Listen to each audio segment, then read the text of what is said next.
Groupe E-Connect est une entreprise spécialisée dans le développement et l'installation de produits électriques. 2013, 10 ans que Groupe E-Connect partage avec ses collaborateurs ces deux valeurs fondamentales, l'esprit d'équipe et le professionnalisme. Nous avons décidé, pour partager ces valeurs et fêter et célébrer notre anniversaire, de partir au Népal avec 3 collaborateurs. Ces 3 collaborateurs ont apporté leur professionnalisme et leur savoir-faire pour installer une centrale photovoltaïque. Nous avons décidé de partir au Népal sur le toit d'un hôpital, l'hôpital de Lukla.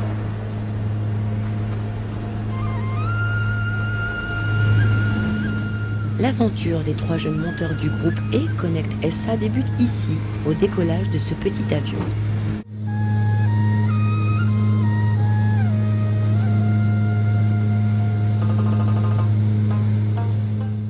Capitale du Népal, Katmandou.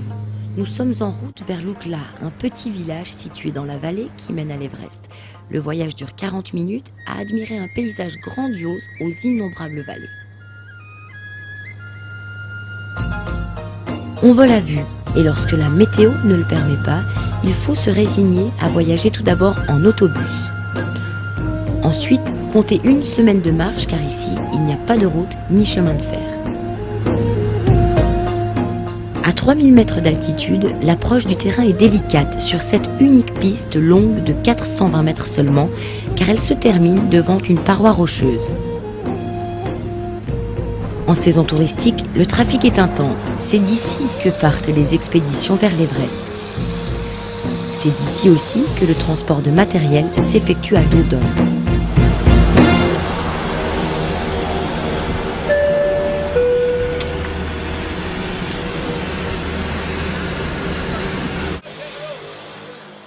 Les 3 jeunes monteurs désignés par l'entreprise sont accueillis par un ancien.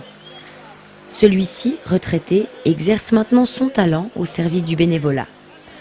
Ensemble, ils vont assembler une puissante centrale photovoltaïque destinée à équiper l'hôpital de Nikolniki. Connect du groupe E a décidé de marquer son 10e anniversaire par une action humanitaire au Népal.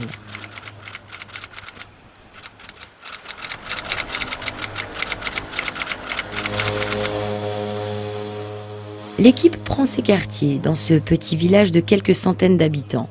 Il n'y a qu'une rue traversante, tout le reste n'étant que sentiers et pistes plus ou moins aménagées.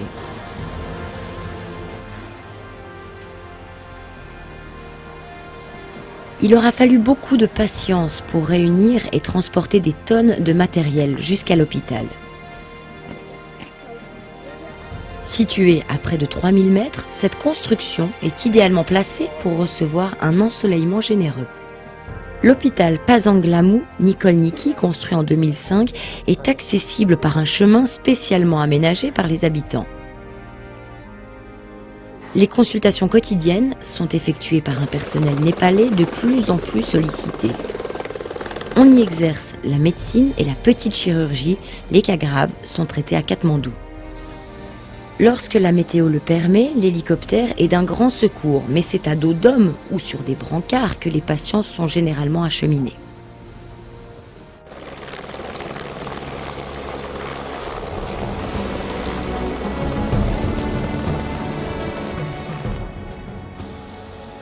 Cette imposante construction, à l'écart du village, est le seul bâtiment hospitalier de la vallée du Khumbu.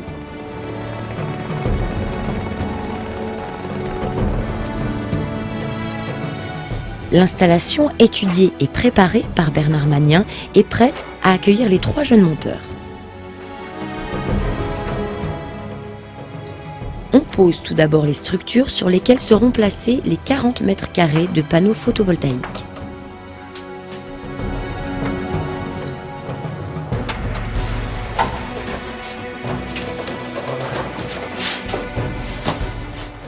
Dans un local spécialement aménagé, on installe les appareils de transformation d'énergie d'une puissance totale de 6 kW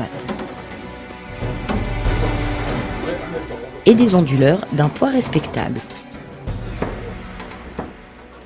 Sur l'ensemble de 9 appareils, 3 sont destinés à la charge des batteries.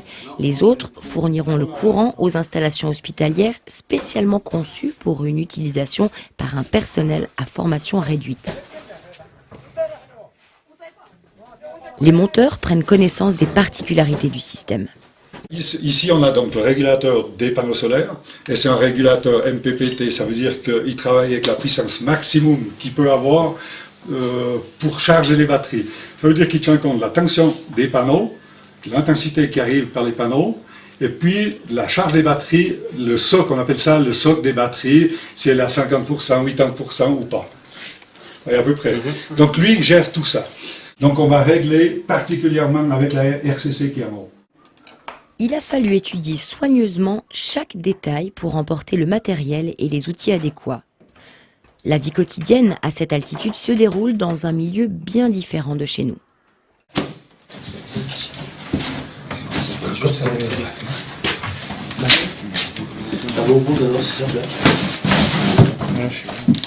Une partie du matériel reste en souffrance dans une vallée lointaine et les travaux ne peuvent pas attendre. Un hélicoptère a été requis. Malheureusement, aujourd'hui, le fond de la vallée est recouvert d'un brouillard si intense qu'il faudra tout le talent de ce pilote pour atterrir au bon endroit. L'hélicoptère vole à quelques mètres du sol. Des ouvriers précèdent la machine pour indiquer la direction à prendre. Finalement, nous arrivons devant un immense dépôt de matériel de toute origine.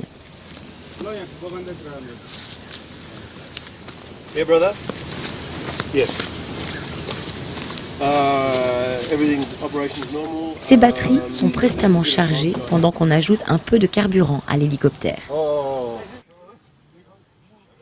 L'épais brouillard se dissipe quelque peu.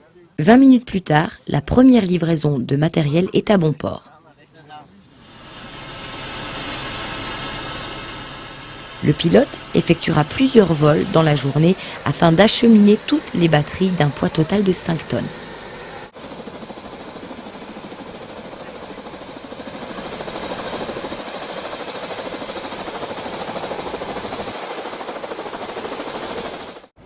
Les monteurs posent les derniers panneaux solaires.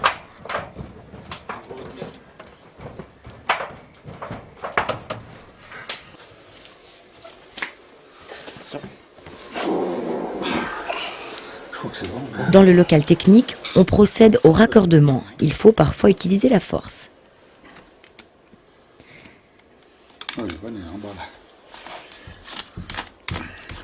Alors qu'au montage des batteries, on aura recours au système D.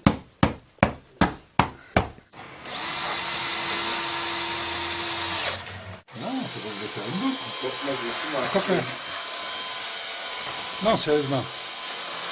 Si tu descends droit, vas-tu le canal en bas directement comme ça? Faut pas faire de boucle. Un parafoudre est monté sous le toit afin de protéger les panneaux solaires. J'avance un peu.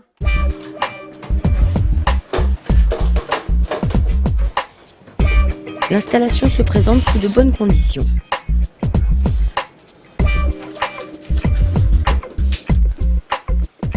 Pendant ce temps, l'hôpital continue son activité.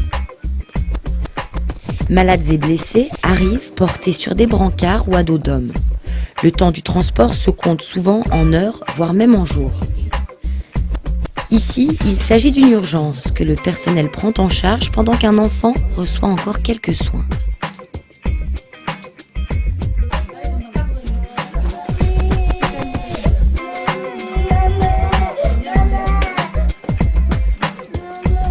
Au sous-sol, les travaux sont menés avec diligence. Les câbles d'alimentation des onduleurs sont reliés aux panneaux photovoltaïques.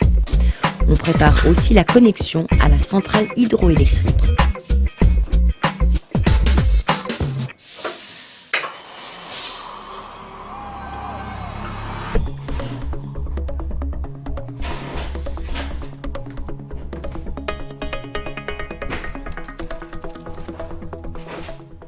L'installation de l'hôpital, c'est ça en fait, c'est ce cordon. Ce cordon alimente via notre installation tout l'hôpital. Alors ce cordon, on peut le relier soit sur les onduleurs, qui sont ici, soit sur l'alimentation directe de l'usine, qui est ici. Alors en cas de panne, si on a un onduleur qui foire, pour une raison ou pour une autre, ils n'ont plus de jus, ce qu'ils font, c'est qu'ils déverrouillent cette prise, comme ça, ils la sortent. Et on commute. On commute sur l'usine. Là, ils sont directement sur l'usine. Donc c'est Alors, l'usine électrique l'usine- de l'hôpital. C'est l'usine électrique de l'hôpital. Donc là, ils ont du courant via l'usine. Ici, ils ont du courant via les onduleurs. Donc c'est une manœuvre toute simple face à une technologie assez éprouvée. Éprouvé. Il faut qu'elle soit simple parce qu'en fait, il faut qu'ils n'aient pas à intervenir sur des relais ou des contacteurs ou autre chose. Que ce soit vraiment très simple. La phase terminale consiste à programmer l'électronique qui va gérer l'ensemble du système de façon autonome. Ici encore, l'installation doit être adaptée aux conditions locales. Le personnel qualifié est à Katmandou, soit à 40 minutes de vol. Ok. Alors, ça c'est... Ok. C'est quoi ça? Ah ouais, bon. C'est bon. Qu'est-ce que ça représente pour vous cette centrale? Qu'est-ce qui va se passer maintenant? Oh là là, pour nous, ça représente énormément de choses. Ça veut dire la fiabilité de l'hôpital. On avait de gros problèmes pour faire de bonnes radiographies. Et avec cette installation, tous ces soucis seront évacués. J'en profite là pour remercier le groupe E qui nous a mis à disposition 3 jeunes pour l'installation solaire avec des compétences super et une amitié extraordinaire. Et le groupe E pour le financement de ce projet magnifique. Mercredi 17 octobre, une journée particulière. La petite équipe bien intégrée et appréciée par le personnel de l'hôpital est invitée à participer aux réjouissances. Tout d'abord, tels les rois mages, ils viennent saluer une jeune maman qui vient de donner naissance à un garçon.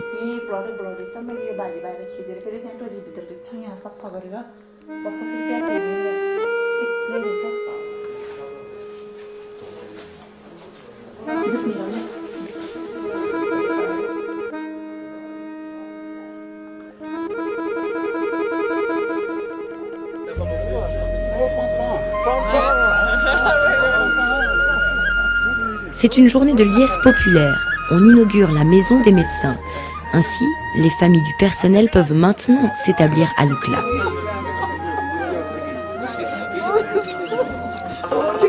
Fêtes rituelles de bénédiction et vœux de protection se déroulent en présence des autorités civiles et religieuses, ainsi que de l'ambassadeur de Suisse venu spécialement de Katmandou.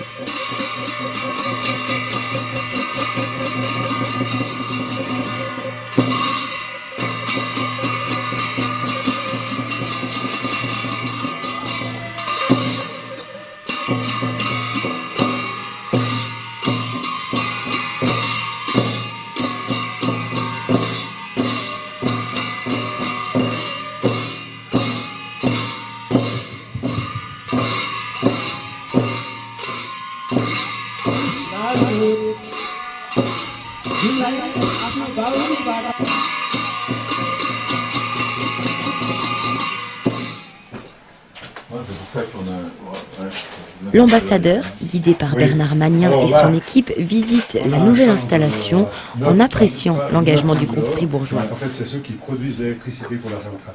Il y en a 3 qui produisent l'électricité pour charger les batteries, le groupe de batteries. Donc c'est des batteries au gel, donc il n'y a pas d'eau à mettre dedans. Il n'y a pas de danger de... La petite tuyau en haut. La phase finale des travaux consiste à relier les 2 modes d'énergie, hydraulique et solaire.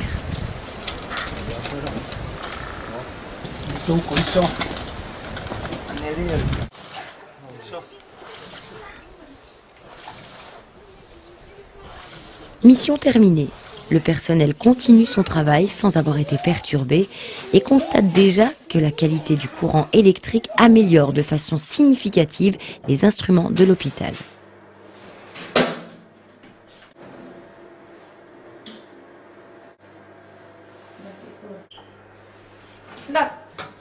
Là, mas astan là.